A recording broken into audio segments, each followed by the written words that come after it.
Hey, you. Yeah, watching this video. Are you resting now? I don't think so. Trying to be productive?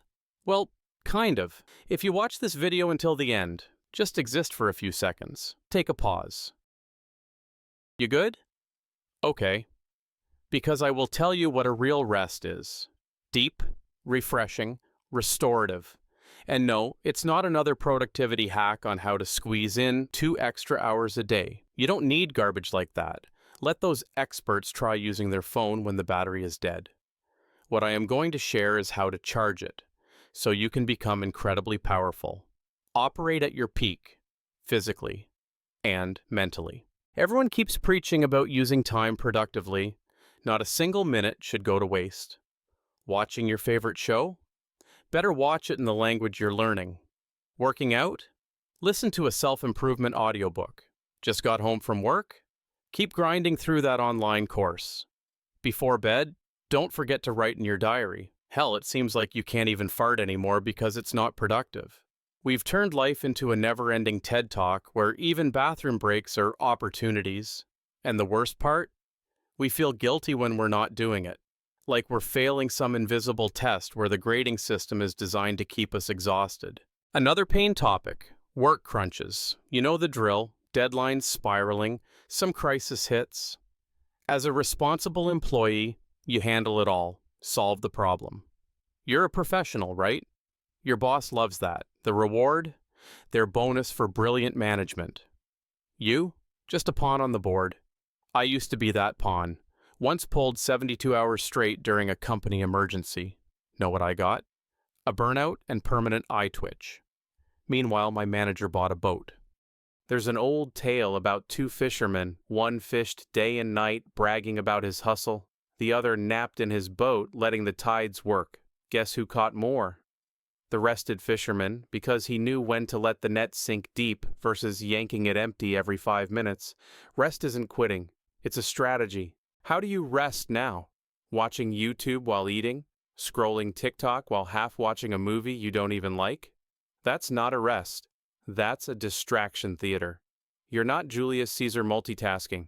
You're a nervous system hooked to dopamine IVs. Real rest isn't splitting attention. It's reuniting with it. One meal eaten slowly. One walk without headphones. One task done fully. Not because it's mindful, but because your brain literally can't rebuild itself while juggling 17 browser tabs of your life. Your body keeps receipts and the bill always comes due. That tension headache? Your next invoice for 600 hours of screen hunching? The way you snap at loved ones over nothing? That's your emotional reserves overdrawn. We've normalized operating like glitchy robots, forgetting words mid-sentence, staring blankly at grocery shelves, feeling phantom phone vibrations in our pockets. This isn't living, it's slow-motion system failure. You wouldn't drive your car with the gas light on for weeks, yet you expect your body to run on empty indefinitely. True rest doesn't just recover, it transforms.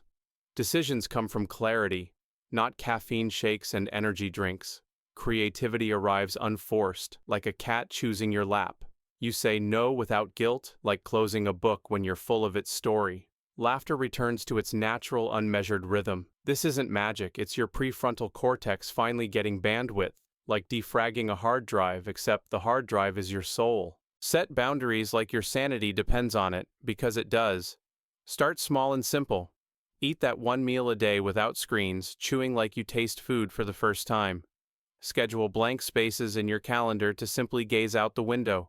Walk without tracking anything. Just put one foot in front of the other like humans have done for millennia. Your boss will survive if you don't answer that 10 p.m. Slack. The world won't end if laundry sits unfolded. And if it does, at least you'll face the apocalypse well rested. Real rest hides in plain sight. It's the forgotten art of sitting by a window watching rain streak the glass without reaching for your phone. It's lying on the floor staring at the ceiling like you did as a child, tracing patterns in the plaster. It's standing barefoot in grass, feeling each blade between your toes while the world keeps spinning without you. These moments aren't lazy. They're the quiet revolutions that remind your nervous system it's allowed to simply be, not constantly become. Bears don't apologize for hibernation. Octopuses literally dissolve their own brains when deprived of rest. Yet humans will mainline cortisol while bragging about sleep deprivation like it's a merit badge. You're not failing as some corporate predator. You're succeeding at being exploited like a dairy cow hooked to a milking machine. The system wants you exhausted. Real rebellion looks like stepping away from the feed trough. So power down early, leave emails unread, give yourself permission to space out until your thoughts untangle themselves. The planet won't collapse, but you'll stop feeling like its unpaid janitor. The rest isn't a weakness. It is the art of strategic surrender. And you that emerge? That version doesn't just heal, it rewrites the rules of the game. Now go stare at a cloud for 10 minutes. The universe isn't going anywhere.